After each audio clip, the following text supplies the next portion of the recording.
All right, so we are back. Yeah, we took some few days away, obviously, because it's international break. And we went on a very high, beating Sunderland in that game. So what it meant was that we also had to rest a bit. And we are back. We are back with a bang.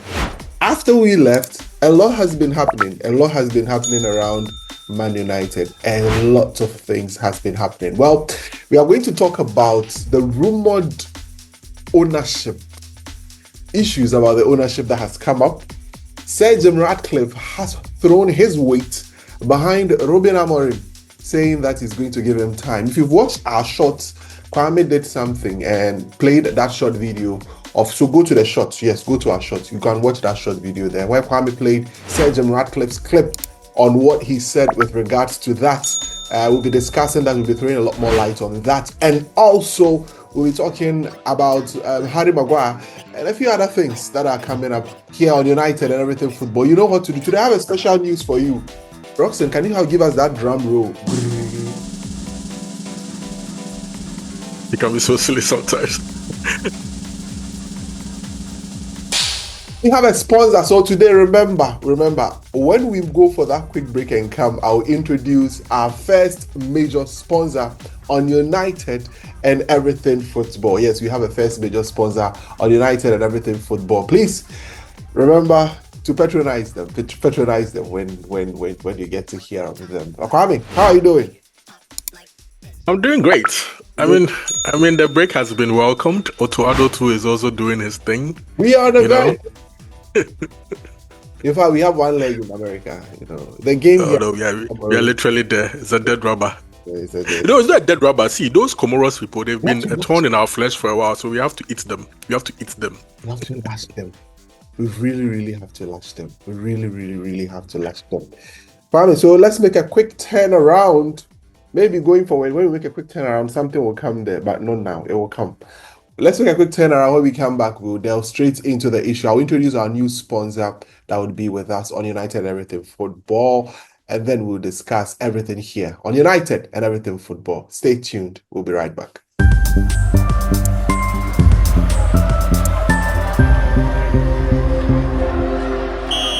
All right, so you're welcome back to United and Everything Football Podcast. So, Roxanne, I don't know if you can find that drum roll.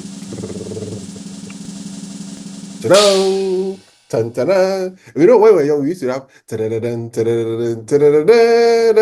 What the heck is wrong with you? I'm so excited, guys. I'm so excited. So today, United Everything Football is proudly sponsored by Levon Pharmacy, introducing the Buzz Off Mosquito Repellent Bracelet, your new way to stay protected from mosquito bites. Yes, a Buzz Off. The Buzz Off bracelet is affordable, it's versatile, and it's child-friendly. It's a child-friendly mosquito repellent that can be worn on your wrists, on your ankle, stylishly. It's simple, it's safe. It's for the whole family. Each bracelet offers up to 7 days continuous protection. Yes. And remember, this is FDA approved. Yes, if I say FDA approved, it's gone through every process, every testing. So you can trust that it's both effective and reliable. Whether you are at home, outdoor, or the move, keep mosquitoes away from you with ease with Buzz Off. That's the name of Buzz Off. Tell mosquitoes to Buzz Off. So for bulk purchase or for information, you can contact the numbers that we've put below, and also the social media platforms also as well. It's there you can follow. So it's 020-9058-902. Yes, so Levon Pharmacy. We're keeping you and your family protected naturally. We are keeping you. Kwame, you're a medical doctor. Tell me about how devastating mosquitoes are to us. How are they to us? Oh, you want me to give a lecture now? Now, the part of the world that I am, there is nothing like malaria to me, so it's in my past. You better give us the... Malaria is caused by the female Anopheles mosquito. When it bites you, then to give you some stuff inside your body, especially in the night. Yes. And then all of a sudden you contract malaria. You start having symptoms of malaria. Then you go to the hospital, they'll diagnose you of malaria. They'll give you anti-malaria drugs to take, and then you'll be fine. But now, prevent that. Don't go there. We don't want you to go there. Don't go there.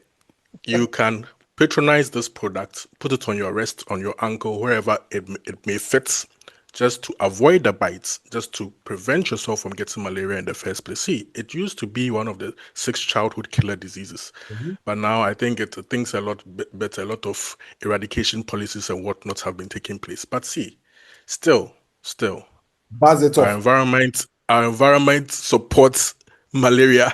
Yes. Buzz it off. Buzz, Buzz it off. buzz it off as soon as possible. So that's buzz off. All right. So that's buzz Oh, off. but you know, I could do with some here myself because see, it's not like there are no mosquitoes in Germany. Or there are. It's just that they are not female anopheles. They don't give malaria, but they are mosquitoes. Mosquitoes. So I could do Yeah. with a package. You have to package Oh, some yes, and then yes, send yes, it. yes. It will be shipped to you very, very soon. So it's very, very important that you get Bazov. So Bazov, our new sponsor here on United and Everything Football. So going forward, we'll be sponsored. But we need more. If you want to be on board or partner us, the email address is below, just as has been put there. Send us an email and let's have a chat. Let's talk business. All right, Kwame, let's get straight into action.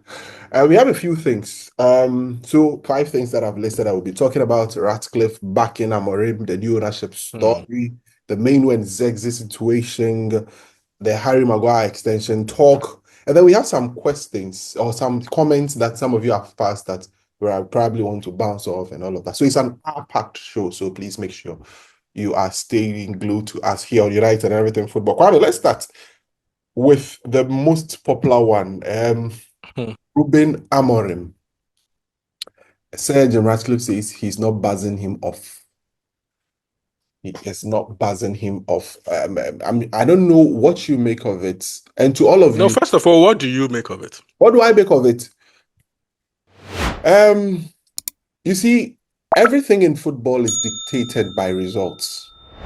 As it stands now, Ruben Amorim has never given Man United back-to-back Premier League wins. Ruben Amorim has never given Man United any consistent run of form over a particular period. If Sir Jim Ratcliffe observes and sees Ruben Amorim going on the same trajectory and United keeps languishing between the 10th, 13th, 15th, or 16th position, nobody will tell him what to do.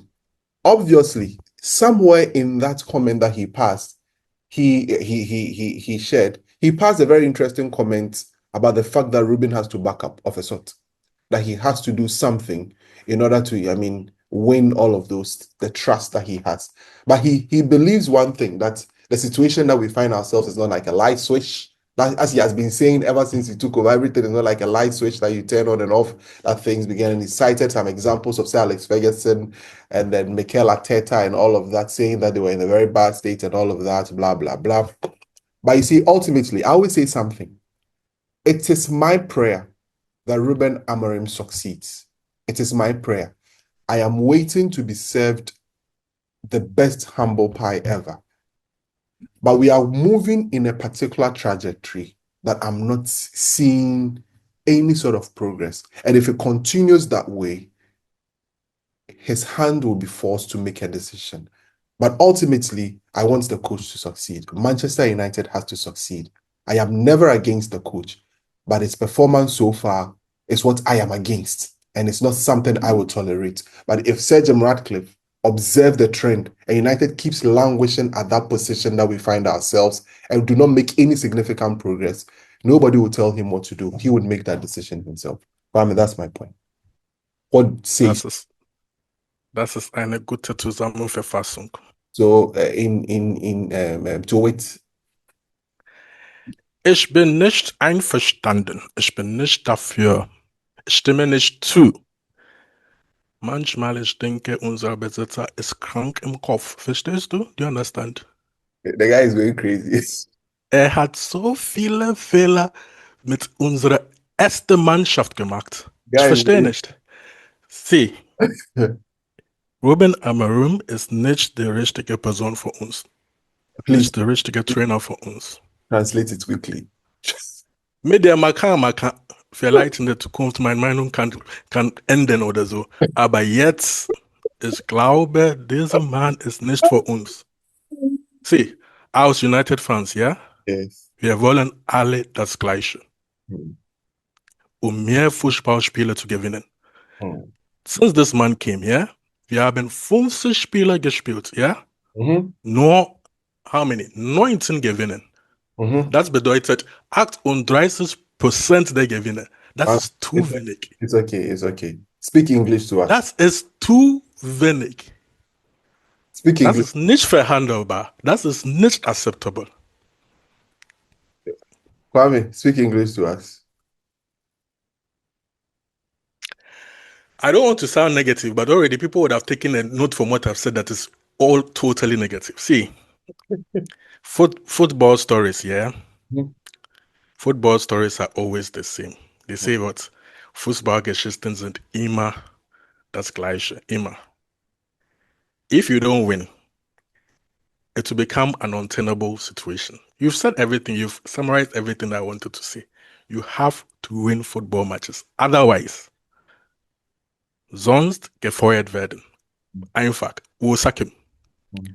There is no institution in the world that would continue to follow something that is clearly not functioning.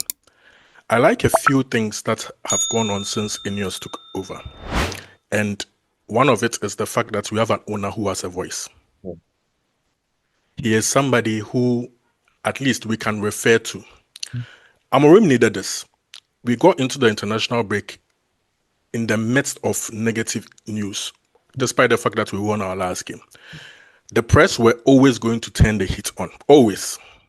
So all that he has done is quench the fire before anybody can make any noise, which is admirable. But it doesn't mean that I support every decision that Ineos have taken, including decisions concerning the first team. So in summary, that's what I was trying to say. We have made a lot of mistakes when it comes to decisions around the first team. Mm-hmm. For me, I believe this is still one. I know there are a lot of people who flip-flop, a lot of people who go based on results. If we win a match, Amorim in. If we lose a match, Amorim out.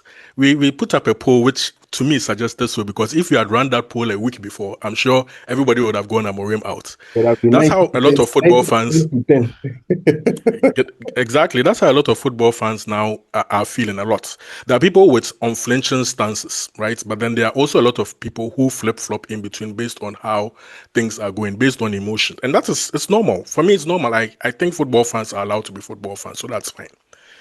But my point is that things must improve. If things don't improve, all that he's saying right now, I could come and sit here and punch holes into a lot of things that Sir Jim Ratcliffe said. Punch holes into the fact that Mikel Arteta comparison is even flawed. The fact that at this stage, after 50 games, Mikel Arteta had won 27 games from 50. That's over 50%. At the same time, Amorim has won only 19 games. 19. That's like 38% win rate. It's not acceptable. Do you get my point? You can't even compare. The Ferguson comparison, 40 years ago. Do you know the state of Manchester United then? A club that just won 7 Premier League titles. Way short of Liverpool 16, or was it 18 by then? 18, I think, by that time. No, 16 by the time he took over. 18 by the time we had won the first one. We're not the princes of English football. Like, we're not the kings of English football. Financially, we did not even hold such might. Yeah. And guess what? Ferguson had also won 50% of his games by the time he had managed 50 games. It's a leap of faith. That's what I'll call it. It's a massive leap of faith by Ineos. They are taking a massive gamble in the modern game, because in the modern game, managers aren't afforded such time to turn things around unless the signs are there. And that's my problem. I have not seen any signs yet to suggest that Amorim may turn things around. But you said something. I may change my mind. In the future, it's possible, because football fans are allowed to change their minds. I have Arsenal fans, friends who are Arsenal fans, and friends who are Liverpool fans, who were on the necks of Arteta and Klopp at their respective clubs for various reasons. I sometimes save their tweets and pull up their tweets from years ago when they were like Klopp out, Arteta out, blah, blah, blah. But now you should see those fans singing the praises of their managers because there's a turnaround. So it's possible. It's possible there could be a turnaround. My problem is I don't have the evidence. I don't see anything to suggest so, but it's football. Football, like I said, is fluid. It's a changing process. Same way I'm saying Ineos can change their minds, Amorim can also change his mind. It's a two-way situation. To whom much is given, much is expected. That's how they say it, Let me right? give you the Latin word. Cui multum datum. Do you know why I know that? Because I was at Legon Hall and that was our motto. Cui multum. Today we are speaking a lot of different Yeah. languages. To whom much is given, much is expected. Yes. Now, so it's more like I'm giving you the trust and the backing, something that Ineos have not done for any of their football entities. Mm-hmm. If we are giving you this much leeway, you have to give us something in return. He said this. Amorim must show that he is a great coach.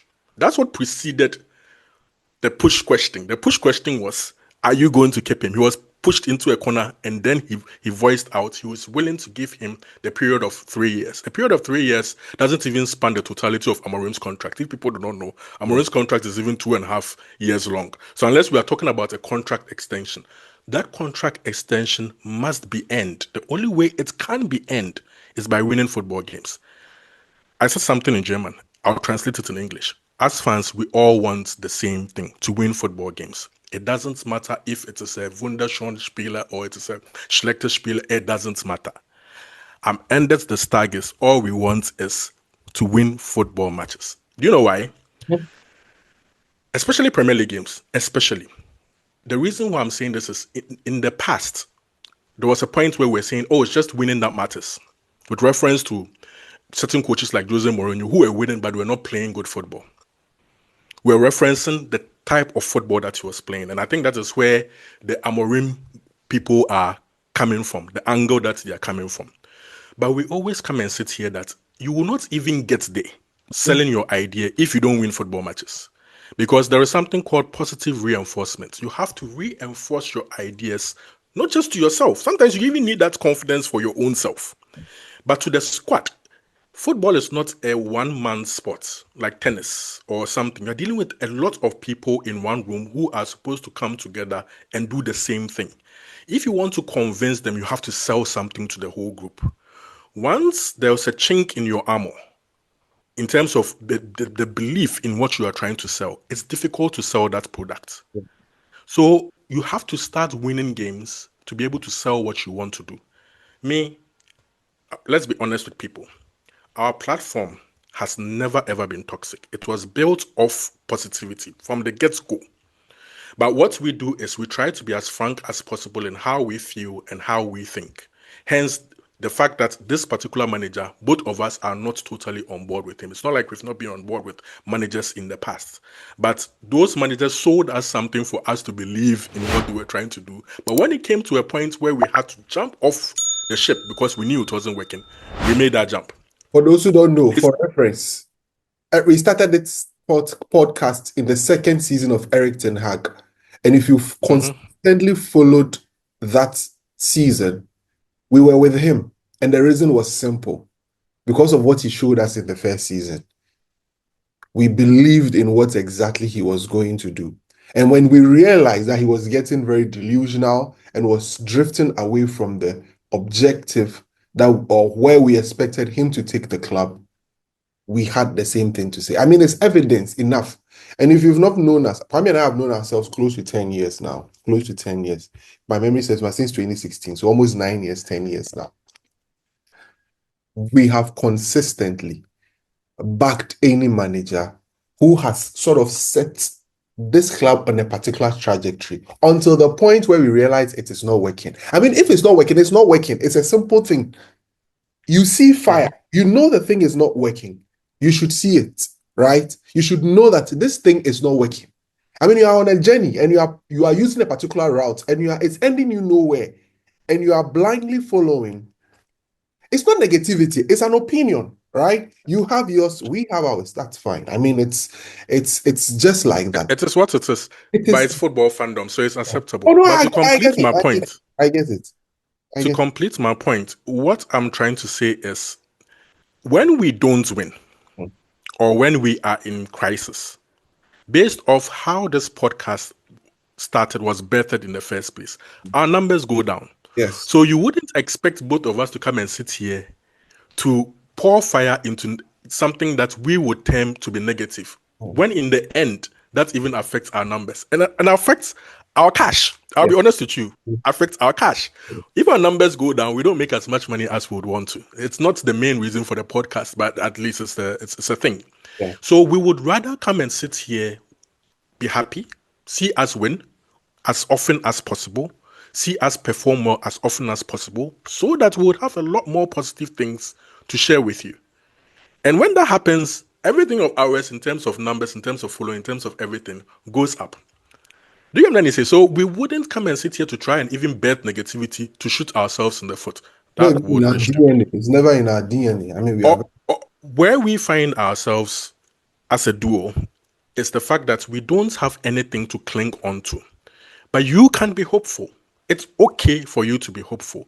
When this manager is able to turn things around, and that's football, it can happen. Trust me, both of us will be the first couple of people to come and sit here and serve ourselves humble pie with party cups on, blowing party horns and poopers, and then be saying to ourselves, yeah, United is back. Ruben Amorim, you are a guy. But until then, we just don't have anything to hang our hat on. So yeah, that's where I am with the thing. Personally, I think it's a mistake, and yet another mistake, but we could be wrong. And if we are wrong, to be pleasant news. We would pleasantly and happily accept the fact that we are wrong and then jump on the Ruben Amorim train. Let me share some comments from our friends. When we posted the shot, some of our friends shared some few thoughts. Let me share some of the comments with you. Our very friend Mame is always with us here on the podcast. I think it's high time we brought Mame and Mame back. Yeah, we'll do that.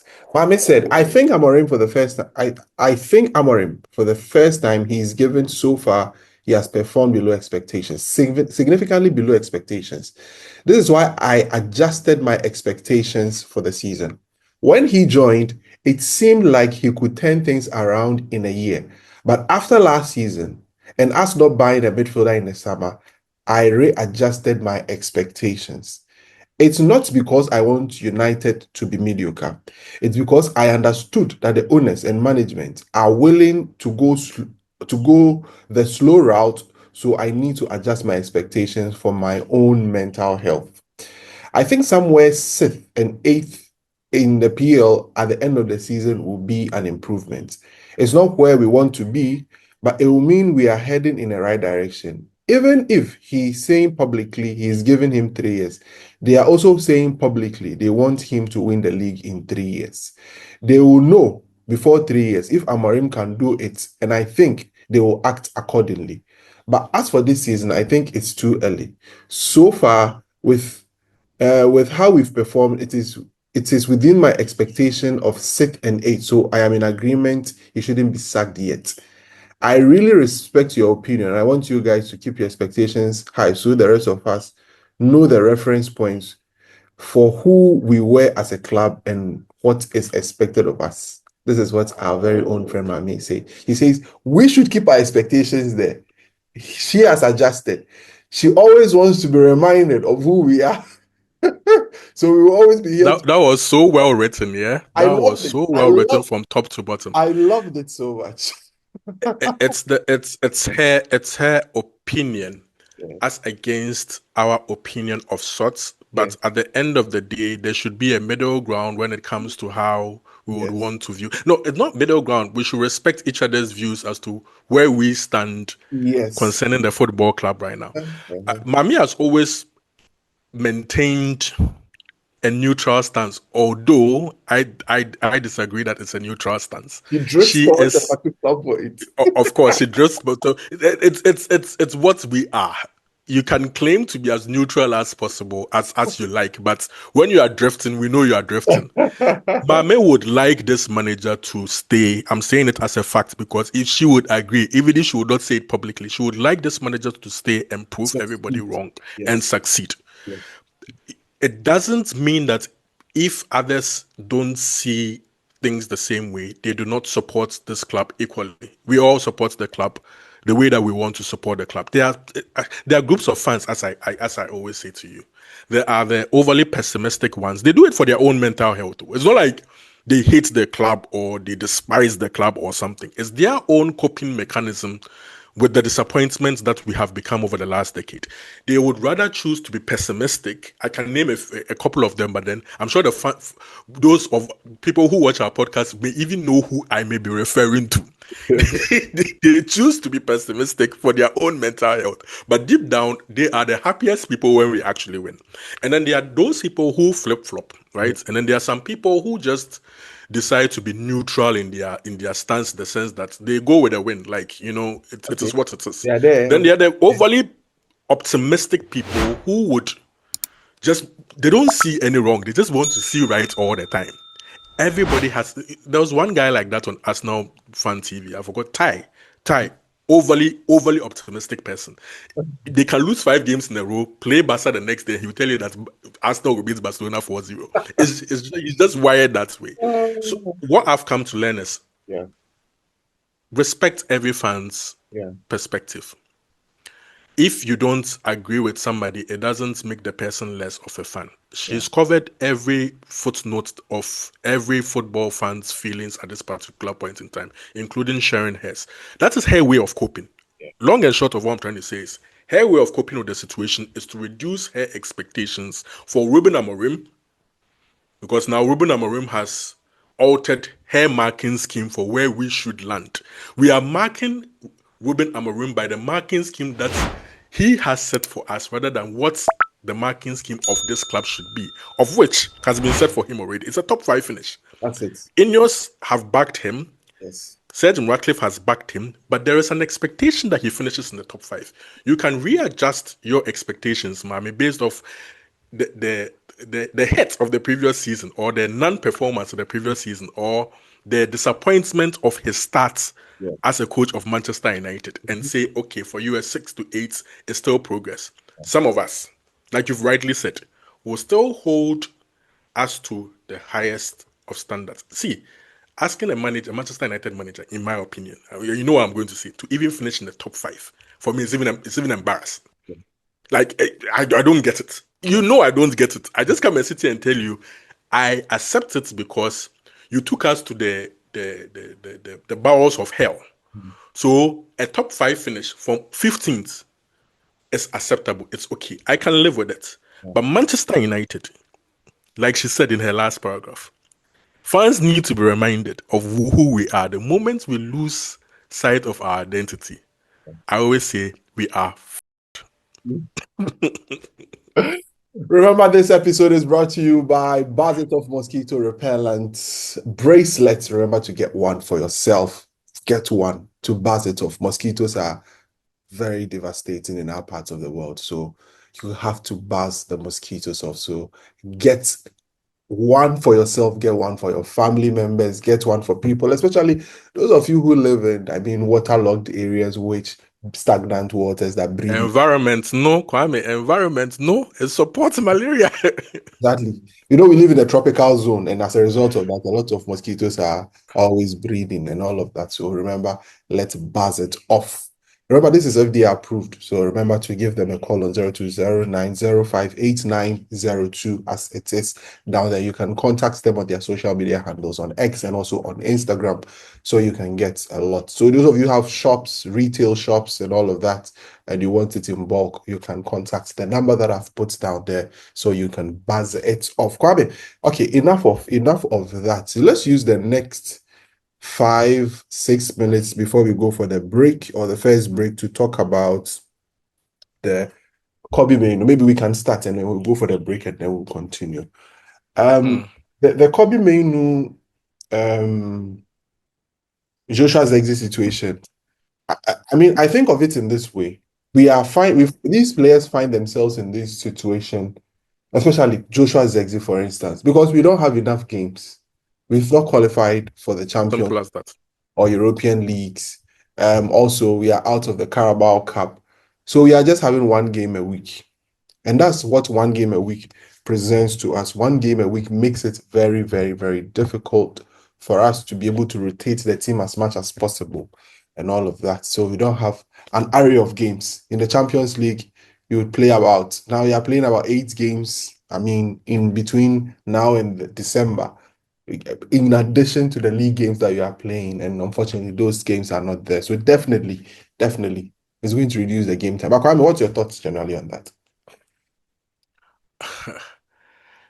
See, when players sign for Manchester United, yeah, or when players get into the first team of Manchester United, they do so off the back of the fact that they know they are going to be competing at the highest level, playing in the highest competitions, right? And then also representing their national teams. It's a big deal for these players because it factors even into their transfer fees, it factors into how much they may even earn. They are losing money because they're not even playing Champions League football and whatnot. So because of our own failings from last season, right, we are short of football matches. We got knocked out of the League Cup very, very early. And often the League Cup is this sort of leeway for managers to try and appease certain players who are not getting enough game time. Once the squad is on side and there are no rumbles from within, especially when the team is winning football games, you are good. But when the team is not winning football games and there are players who are not happy and then craving for game time and making all sorts of noise, in the case of Kobbie Mainoo's agents and then Joshua Zirkzee's people and whatnot, what happens is it can destabilize you. It can. Me, I said, Kobbie Mainoo, if you're a player, you come and then you say you want to leave. Me, I always say, let that player go. Whether permanently or on loan, let that player go. What you have to do is make sure that you bring in somebody who is even better than that player in the first place. Then, so that you can always maintain a higher standard at your football club. That's what I believe in. We should have allowed Kobbie Mainoo to go on loan and brought somebody in or sign another midfielder permanently. Brought somebody in on loan or sign another midfielder. Joshua Zirkzee, I knew he was going to be a misfit the moment we signed two number 10s, because these number 10s can also play as strikers. And then his profile is a huge confusing disadvantage for him. Exactly. So what we see a striker, is he competing with the number 10s or is he competing with our very expensive striker? We got rid of Højlund because we want this boy to start. And he's going to start almost all the games. Shesko, I mean. Because there are no games. Kobbie Mainoo is not going to play many games because our captain plays in his position. I say that is a mistake, but then our captain plays in his position. So, of course, they're going to be disgruntled because they have high expectations. So, at the end of the day, they have to think about themselves. They're not going to the World Cup. And the World Cup is a big deal. See, make fans shouldn't think that there's always going to be another World Cup for these players. It's 4 years. They play for... It's not just that. They play for two traditional football nations who churn out talent all the time. There was what's the name of the boy at Nottingham Forest now who has taken Kobbie Mainoo's place effectively in the side? Anderson. There is always going to be another Elliot Anderson probably in the next 6 months from another club. Yeah. There is this boy at Crystal Palace who is not Watson who's not even getting call-ups. Although he's playing very well. Very well and consistently. So the thing is, in the next 4 years, there is no guarantee you wouldn't be playing for a relegation team or playing for a bottom half team, and then with other players playing for Manchester United who could play for England. Yeah. So the story is, it's either now for you or perhaps never. Yeah. Make the most of what you can achieve now. So I wouldn't be shocked if these two players act out in the January transfer window on a temporary basis. People should not forget that Kobbie Mainoo, in particular, his contract has just 1.5 years left on. It's either this he's going to extend, or we have to make a decision either in January or the summer of next year to sell him, because we can't let him get to 1 year left on his contract whilst he's not playing football games. He's not going to extend if that's the case. So a decision must be made. Either that, or for some miraculous reason, the next 3 months, he gets loads of game time, and you ask yourself, ahead of who? If not, it's just going to play out the way that we are describing it's going to play out. I mean, it's very frustrating for him. I can understand his frustration because, one, the team is not in a good place. The team is not particularly playing well. And the whole thing, there's the whole talk about the system and how it's working, and we are not seeing the best of players.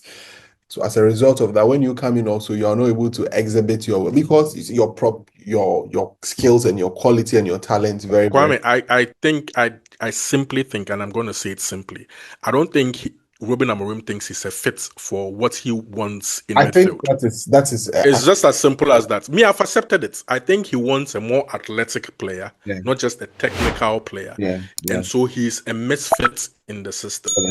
Kobbie Mainoo is a fantastic talent. But for what Ruben Amorim wants, he's not getting it. And the conflicting thing for Manchester United as a club is a tradition that they are all trying to uphold. I mean, a young player who has come in, who has showed great potential. I mean, listen to the words of Sir Jim Ratcliffe during the finals of the Euros that he delivered to He delivered to the team where he talked about Kobbie Mainoo and the kind of composure he has and everything. And we saw him playing the Euros, played so well under Gareth Southgate. Winner in the FA Cup final, played an Euros final, whatnot. And there are so many players trying to fight themselves into, even Mason Mount is also trying. He's had conversation. Even he that has a close relationship with Thomas Tuchel is also fighting very hard to get himself into the team. So there's a lot. No Manchester United player in the England squad. Yes. Weird, isn't it? Very strange. That's very, very strange. That is very, very, very strange. So that's where particularly that situation is right now. So it's quite unfortunate. I don't see him making the squad, honestly, unless something No, he's not. I also don't see him staying at Manchester United beyond next summer if Amorim is still in charge. It is what it is. Yes, it is. It's definitely going to happen. Just replace him properly. That's all. That's basically that. All right, guys, let's make a quick turn around again. And when we come back, we have about 2 or 3 more things to talk about. We'll talk about the Harry Maguire situation and also the ownership, the new ownership thing that keeps popping up from nowhere. It caused a bit of a rancor on social media where people were sharing their thoughts and all of that. And it came from quite credible sources as well. So that's what gives it a bit of an issue. So we'll discuss that when we come back from this break. So remember to buzz it off, get the repellent for yourself. It's very, very, very important. All right. The phone numbers are down there. Please give them a call if you really want one. I'm getting one for myself. Yes. I'm getting one for myself. Where I live. Next time you come on, you should be wearing. Yeah. Next time I come, I'll be wearing it's to show you so that we all buzz it off. I'll be buzzing it off. It's very, very important. Let's make a quick turn around. When we come back, we get more into the action here on United and Everything Football. We'll be right back after this.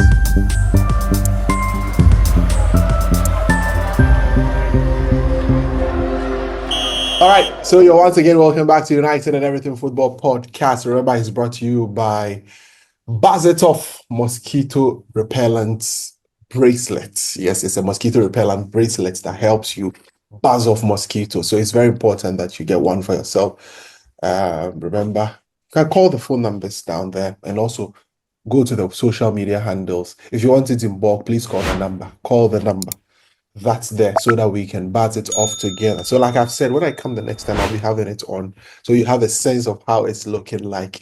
It's a very, very good bracelet. Remember, it's FDA approved and also very child friendly. So remember to get one for yourself, for your family, especially those of you who've been going out, sitting outside late at night. I mean, remember those times when we used to sit out late at night and then, chatting with your friends and all of that. You're going corner one small, maybe somewhere, you are chatting and now you are tapping your legs and all of those. See, guy, those game centers where you've been watching those games, the mosquitoes are biting you and all of that. Get the bracelet, it'll buzz it off. Imagine you losing a match. You are losing a match, and the mosquitoes are worrying you. Abba. Just double trouble. So buzz it off. If you can't buzz one off, you can buzz the other off, which is the mosquito. So buzz it and off. then live with the result. Live with the result. Just buzz it off. All right. So remember to get one for yourself. Kobbie, let's talk about this whole ownership thing. It never goes away. I don't know if you have a sense of. I mean, there's a clause in the contract that sort of gives interesting the Glazers a particular thing that's makes it difficult for them to buzz it off, especially when the money is big. See, as business owners, as business people, I think the Glazers are the most genius people on the planet. But as owners of a football club and how a football club should be run, they are evil. Is Ratcliffe shitting on himself right now? So no, the thing is he stands to make a profit, yes, even if the club is sold. So it's not like he's going to lose money on his investments. He's actually going to make a massive profit if the club. Let's just get into it. So a couple of days ago, we were living in a very peaceful world until one man from Saudi Arabia known as Turki Allah Sheikh. But as English speakers, we will say Turki Al-Sheikh, but that's the actual pronunciation of his name. He is a member of the royal court, a member of the royal family, with an estimated net worth of $2 billion. So he's not just anybody, right? And he's also the Minister of Entertainment. When I say Minister of Entertainment, he's the one who is responsible for all the money that you're seeing being spent on football, on especially combat sports. That is boxing, MMA, and then whatnot. WrestleMania. So if you see this man, with throwing belts around the waist of an Alex Pereira, Chama, or Alexander Volkanovski, or Topura, or Kamzat Shemaev. See, I'm a big fan of UFC, right? I don't so know. If you see him with, I don't know the people he's mentioned. I don't even know a single one of them. If you see him with the owner of UFC, Dana White, or you see him with Steve McMahon of WWE, or in this case Triple H of WWE, announcing WrestleMania is going to take place in Saudi Arabia in 2027, or you see him throwing the belts around the waist of Alexander Usyk and the likes of Crawford, that's the man. I'm sure Roxanne can project some pictures of him with these famous people. He is a big player now when it comes to sports and trying to siphon everything towards the Middle East, particularly his home nation of Saudi Arabia. He came out with some quotes. I don't want to misquote, so I'll read it, and I have them up here.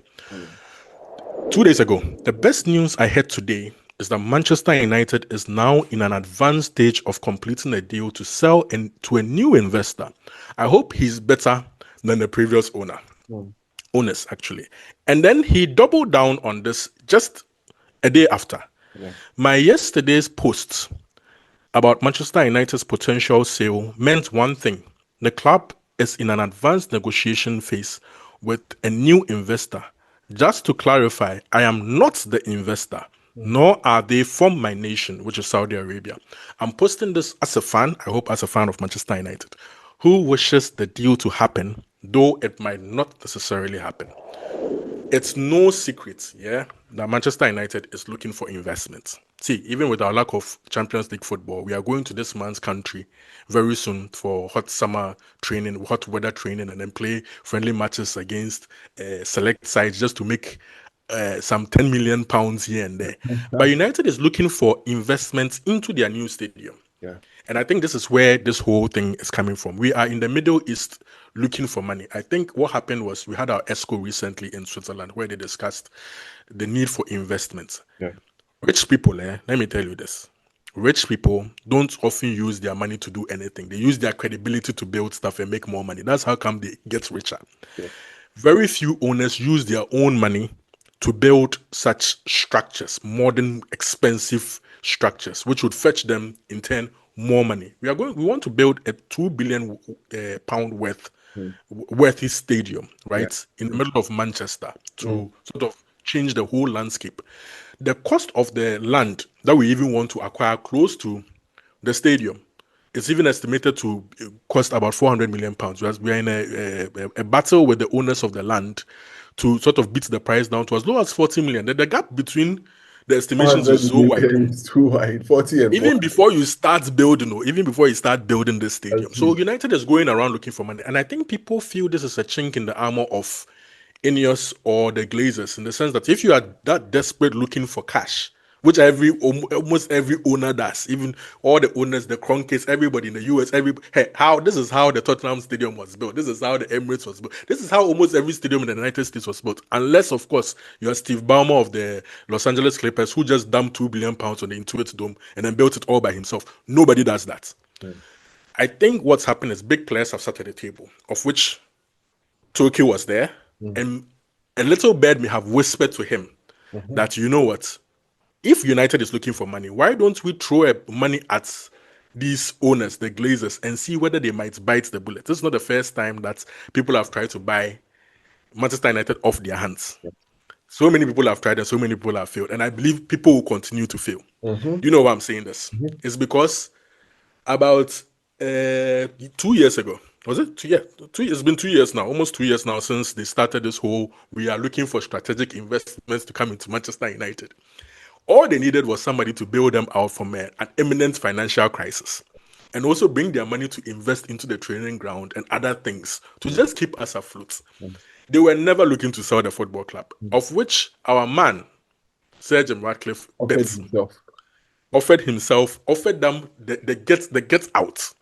But there were things that he agreed to in the contract when that deal was brokered, of which I would like to read to you, because these things are what is actually shaping this current story, and I think I have them here. So, January last year was when a deal was agreed between Sir Jim Ratcliffe and the Glazers to sell 25% of Manchester United to the British billionaire, right?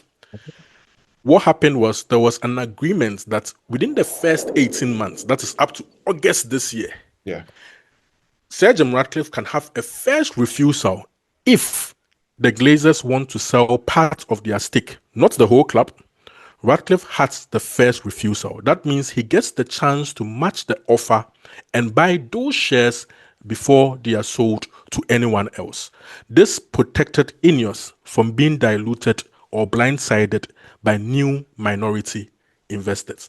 So what that meant is they that, got some power of a sort. yes, before August 2025 this year, Ratcliffe had leverage. He could have grown his stake and blocked unwanted investors from coming into Manchester United. You know, he even invested a further $300 million Yes. into the Manchester United, increasing his stake from 25% to 29%, right? I think ultimately he has spent about 1.5 billion pounds in total so far to acquire what he has acquired at Manchester United. But here's the trick, or here's where the Glazers are, I call them smart business people. After August this year, the terms of the contract has completely changed. Now, what is on offer for Ineos and Sir Jim Ratcliffe is no longer a first refusal, but what they call drag along rights. It's a drag along clause. The first refusal protection has now expired. If the Glazers decide to sell 100% of Manchester United now, they can, one, accept an offer they like, even from a new bidder. Two, invoke the drag along clause, which forces Ratcliffe to sell his stake at the same price. Ratcliffe cannot block the sale or demand to match it. He can no longer demand to match the offer. The Glazers can just sell 100% of Manchester United and force Ratcliffe to sell his 29% at the same price. After August 25, the Glazers will have regained full control, full strategic control. Ratcliffe becomes vulnerable, or he has become vulnerable, to being dragged out of it if a full sale is triggered. So, for instance, the Los Angeles Lakers is now the most expensive sports franchise, sold for an exorbitant price of 7.5 billion pounds to the owner of the LA Dodgers. He bought it from the Bass family, Jenny Bass and then the co. 7.5 billion. The Glazers, it's been reported that they want around, they estimate the club to 5 billion pounds. That's their thinking. I don't think that's even accurate. If they want to sell Manchester United, they would want Manchester United to be the most expensive sports franchise ever sold. They'll be looking for over $7.5 billion, in my opinion. An exorbitant price. Something that will blow their minds, and that's the only reason why I see them selling. Meaning that they will be able to give Sir Jim Ratcliffe a very good amount back in terms of, this is your profit from all the investment that you've made. You've made a 1.5 billion investment. Let's say 29% is around 30%. Let's say they sell for 9 billion. We are giving you 3 billion pounds back. That is a 1.5 billion profit on how much you have spent already, and just walk away. Do you get my point? Yeah. If you want to match the offer or pay more, that is up to you. But we are not forced to wait for you to match the offer. We can decide to accept an offer from the Saudis or accept an offer for a fellow American, and you just have to take your money and simply walk into the sunset. We'll also walk in the opposite direction into the sunset. The Glazers hold all the cards now. Personally, I don't think they would ever sell Manchester United any moment soon. They brought Ineos in good faith Yeah. to clean up things for them, and Ineos is cleaning up stuff for them. Yeah. If they are able to get investments for the new stadium, which would bring in incredible amount of revenue and probably even wipe away our debt over time, you ask yourself, Why why do I should have we to? why should You we have to stop. ever sell to anybody who is going to make far more money for Manchester United once we sell? Like, far more. The future of this club is bright off the field.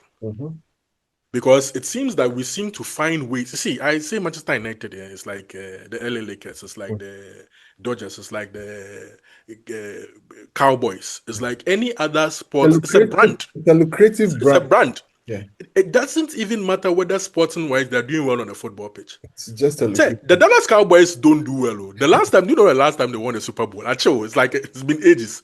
But that is America's football team. It The is not Lakers last won a championship 6 years ago. But it's always the Lakers they'll go and talk about. They don't have to do well. You get what I'm saying?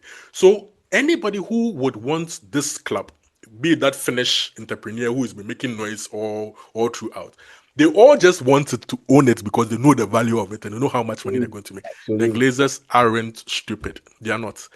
The only person who stands any chance, in my opinion, is Sir Jim Ratcliffe himself and Ineos. And even then, I don't think the Glazers will sell majority to them. They'll just keep on increasing the stake for you as a matter of good faith. But to sell the club, I am not hopeful. See, I saw a report today that the Glazers could sell the club in 2027 to maximize profit. How do you know whether in 4 or 5 years the share value of this club wouldn't even skyrocket based on the fact that we have hit ground to start building a new stadium? See, the day that we hit ground and we are building a new stadium, the share price would go higher. They are sitting on a gold mine, and I just don't see. See, me, I've given up. I've given up on this wholesale thing. Don't even with the stadium, if Ratcliffe wants to bring serious money of his own money, they'll go like, no, we don't want that money. Go and look for other money, a different type of money. Because if you don't want anything that converts into some shares or something, and then becomes they would not accept it. That's how come I tell people who are a bit ignorant of this whole ownership situation that it's not a matter of Ineos just getting up and pushing their money in. Mm-hmm. They have to even be allowed by the Glazers to spend a certain amount of money on the football club. If you're bringing your money, they can tell you that no. Because if we bring this money, it complicates things for us. Find another way of solving our problem. Find another way of clearing the debt. If we want to clear our own debt, we'll put our own money into it and clear our own debt. But we won't do it. Find your way. So I think it's got to do with investment into the stadium more than anything else. I don't see this story developing into anything else. I really don't. Well, I share in that same comment. I mean, I still believe that there is somewhere within the Glazers, aside the value and everything, where they would respect the good faith. Sir Jim Ratcliffe said something that the contract has been locked somewhere in his drawer, far, far, far away, and that he believes that the Glazers are good and honest people. Well, let me say something. Let me ask you a question. Yeah. Did you see Turkey's first post, the very last line, where he says, I hope that the new owners who are coming will be better owners than the owners before. Yeah. If you want to go and buy something from somebody, and you are throwing out these jabs, do you think the person will sell to you? It makes no sense. Well, I mean, he's not the one who is buying, but I mean, he has people. It depends. Apparently, they're from UAE. They are from the United Arab Emirates. The alleged investors, they are from the UAE, fellow Arabs. If they've done the evaluation and the money is good, they don't care what you are saying, because already perhaps they're not in the good books of the people. Everybody. The reason why I'm asking this question is it is in stark contrast to how Sir Jim Ratcliffe talks about them. Because if the Glazers say they want to sell Manchester United now, Ratcliffe will want to buy the whole thing. Because that was his intention in the first place. What he says about them is more like they get a bad rap, but they are not really as bad as people claim that they may be. It doesn't necessarily mean that he's telling the truth. But what I'm trying to say is, omo. Do you know what I'm trying to say? Because if I want to buy something from you and I'm insulting you all the time, or I'm calling, this is what Osmanov was doing. I get the point. Osmanov was doing to the Kroenkes. Yes, I get the point. Exactly. Osmanov was doing this whilst he and the Kroenkes owned Arsenal. And the Kroenkes became even more steadfast because of the insults from the minority owner. And ultimately, Osmanov had to sell and just walk away because there was no hope. He was trying to prey on the fact that Arsenal were in a bit of crisis and things were not going well and he was throwing jabs. The Kroenkes, the Americans, did not budge. If you keep insulting these Glazers, They will not sell to you. Me, that's my issue. Well, They will not. So sometimes tone down on the Arabs should tone down a bit on how arrogant and how macho they always want to flex. That's how come the Qataris never got the bid. If they had gone with a softer approach, perhaps the Glazers may even have been open to a full sale to them. But they go in with this macho, arrogant, there is the, how do you call it? The political undertones as well. As if you know, the political undertones with Americans and all of that. So definitely all of those things do come into play. But that's just it. All right. So guys, that's it. Rabbi is brought to you by Buzz Off mosquito repellent bracelet. It's very, very important that you get one for yourself. So remember to always get one for yourself when you go to the game centers, wherever you find yourself. Because of the nature of our environment, there's always mosquitoes breeding everywhere. Especially if if you are married and you have pregnant people around you, mosquitoes are not good for pregnant people. So get one for them. It's very, very important. All right. At first, even if you're not married and you have pregnant girlfriends, get some for them. Get some. I know you've taken charge, you've taken responsibility, right? So get one. Okay, it's very important. Kwame, let's talk Harry about Maguire. Maguire. Harry Maguire. This guy, I don't know where. But what's with Harry Maguire in this Greece story? They always postponing the police case. What's happening? That issue you had in Greece has not been resolved still. When his career comes to an end, you go and they'll pass judgment. Anyway, see, me, I am not in support of Harry Maguire's extension. But I think, see, this is what. Let me say this. To all those who are so steadfast in the manager should stay, Manchester United cannot go 2 years in a row without European football. Do you know why? Because it affects our finances. Yes. Already, Ineos had to do financial gymnastics, take on more from our credit facility, whatnot. It's all debt. You know that. It's all debt with interest that we have to pay later. Yeah. It costs us more if we don't qualify for Europe to try and reinforce the squad. It's more difficult to reinforce the squad without European football, without more cash. Yeah. If we continue to fail and do not get into Europe, that's how come they've set the target for him. What it means is that Manchester United has to even perform more gymnastics or take on more debt to be able to invest in the football team.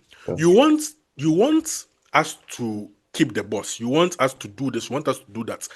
And entertain losing certain games or finishing between 6th and 8th, back to my next point. Yeah. And when the summer comes, you will be the same person who will be saying Manchester United should spend money. Manchester United should be able to. How are we spending money if you're not bringing in money? Where do you expect this money to be coming from? European football is so important. So that's how come the targets must be met. The reason why Harry Maguire's contract is being extended, in my opinion, is that ideally we would like to spend on younger players or bring a younger player in. Yeah. But we cannot afford to spend money at centre back again, considering the other areas of the pitch that we have to reinvest money in. So as a contingency, for the fact that we may not have as much money to spend, we would have to keep Harry Maguire and hope that the other young core in the shape of an aid in heaven, a Lenny Euro, Matthias de Ligt, and even Martinez stays fit so that they would be the main guys and Harry Maguire would simply be covered. If he reduces the amount of money that he wants and whatnot, he can just stay and just be cover experience, a dressing room presence, a leader, but not necessarily to play football games. Because we have to invest in a couple of midfielders. We have to reinforce fullback. Our goalkeeper, we all know he wants a more experienced goalkeeper. Who knows whether one of the forwards may be so disgruntled, for instance, Zirkzee leaves, somebody else leaves, that we may need to even buy another forward in addition. At that point, centre-back cannot be on your priority list. Yeah. So it's the club just taking contingencies and going like, you know what? We can survive if he can just hold us down for like a 1+1 or a 2-year contract. You get what I'm trying to say? Whilst we invest in other parts of the team, when we are done with the other parts and the team is better for it, then we can address the centre back situation with him having less time or no time on his new contract. Well, quite interesting. We'll see. What do you make of this whole Harry Maguire issue and the fact that we are down or we've sat down with him with regards to this particular situation? Please share your comment with us in the comment section. What we are going to do next is to have a look at some of your comments, some of the comments that you've shared with us. And then, I mean, let's enjoy it together.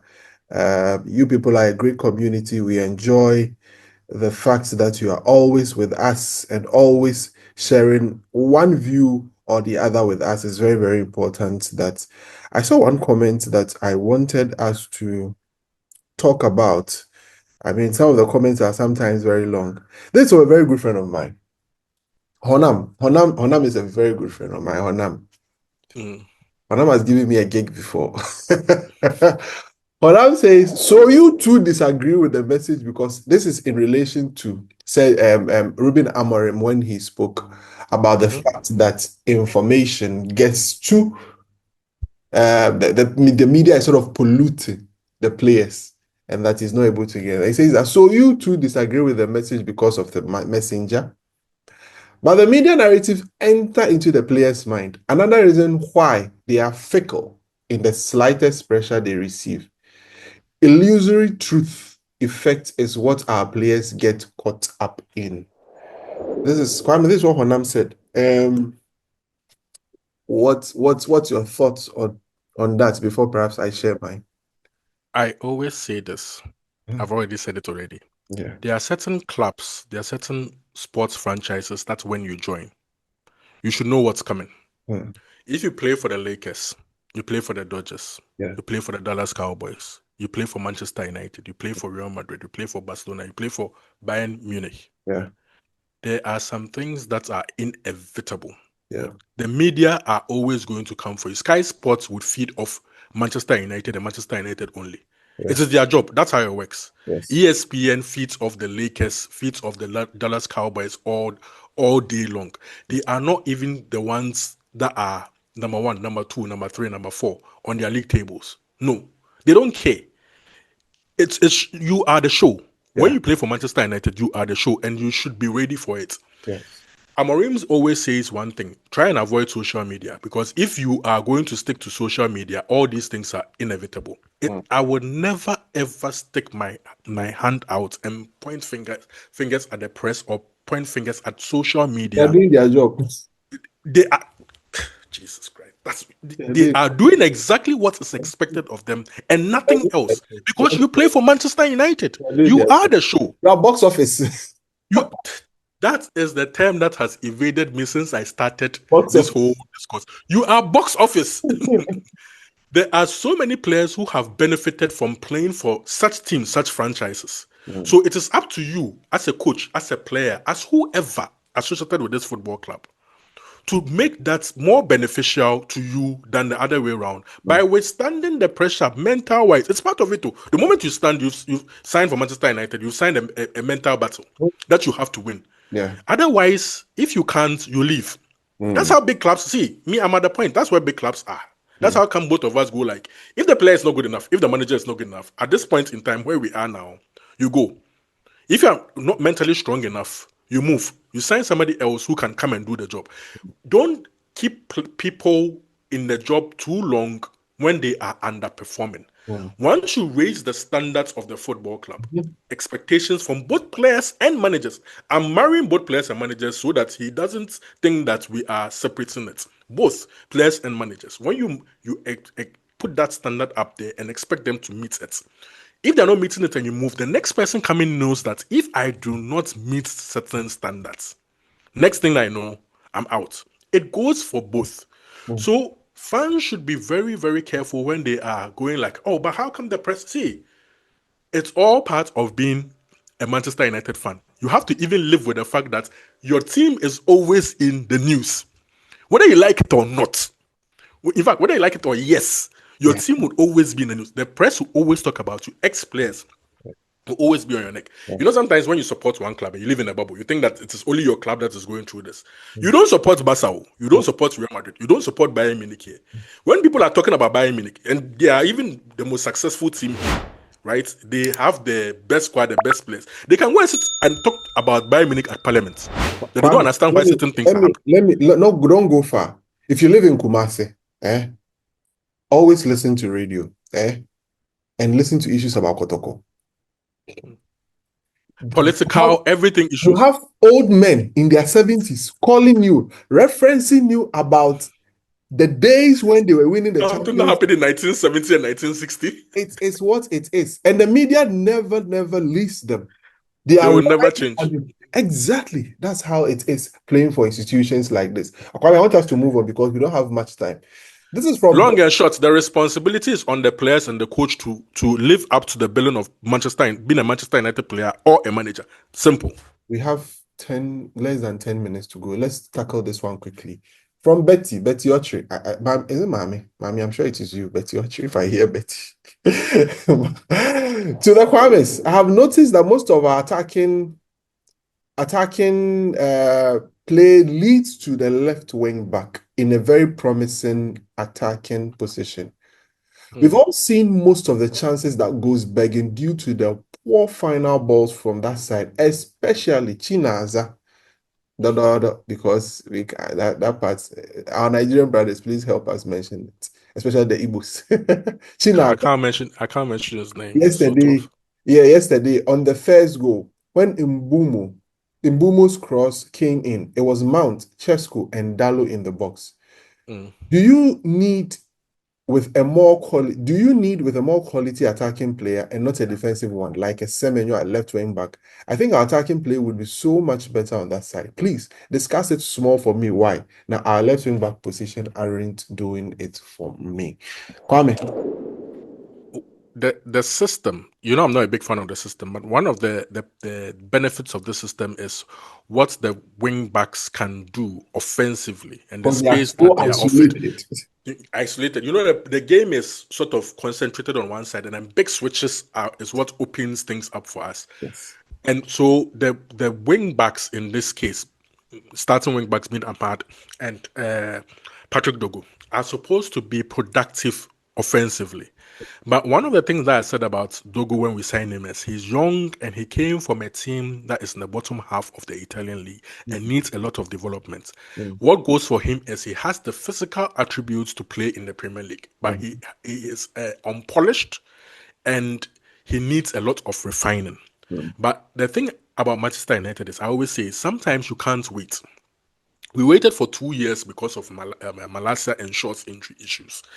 And finally, we signed one left back. What I think we should do is we should sign another left wing back, a more established Premier League proven, in my opinion, left wing back to compete with Patrick Dogo, because the likes of Lyon and Amas are not ready to play for Manchester United yet. And I don't want to see Dogo Dalot playing there. So yes, if the squad was complete, I would be saying Manchester United should be able to challenge for the title. But the squad isn't complete. That is how come I say, what I'm trying to say is there are weaknesses within the squad, of which that is one in this particular system. If you want a Semenyo to come and play left wing back, I do not entirely support that. What I would support signing Semenyo to come and play is play as a left winger, in which case the system must change. But the system is not going to change. So ideally, I would want a proper left wing, say a left wing back or somebody with experience of playing left wing back, like for instance, a Robinson from Fulham, who's a high flying fullback who can easily play left wing back in the Premier League. Or Nuno Mendes. Oh no, let's not enter into the realms of fantasy. But an example like that, if you sign somebody like Semenyo, who is an offensive player, then he should play as a left hand in the system, in my opinion. Yeah. Right? But then if you want a left wing back, I'd go for somebody like a Robinson to come and play that attacking role, and then allow our Dogo to continue to develop over the years, over the time. Well, thank you very much, guys, for being part of the podcast with us. It's been great having you. Thank you so much to our big sponsor, Buzzet of mosquito repellent bracelets. It's very, very important that you get one for yourself. Kwame, final thought on Buzzet of. What are you telling people? See, if you people don't patronize me, you will have beef. You should even be taking pictures, yeah? and then be sending them to us on our social media. Buzz it off that you've bought a bracelet. Buzz it off, and you put it on our social media. We'll post it on X. We'll post it on every. And then see, there are people who are saying that we've stopped the requesting for videos of people sharing their opinions. We've never stopped though. The email is always there. uefpodcast@gmail.com. Please send your videos. We would insert it into our episodes. Every time. See, if you want to even argue with us, and you don't want to type or you don't want it to be missed, record a video. Say your points. Say your points. We'll answer them. We'll play it. But make sure you have buzz it off. If you don't have buzz it off, then you forget about it. Don't bother to send the video. You show the armband as your registration to be able to talk. For permission. Don't worry. I'm sure the buzz it off ambassador or the owner is probably watching and listening. So please, I'm sure you do some activations and things for people, some prizes for people to win. You see, I'm lobbying for you people so that you win things. But go and buy it first, so that we can do a few things together.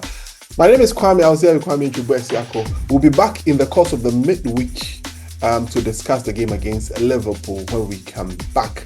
It's been great having you. We'll see you on the next one. Have a great time. Bye-bye.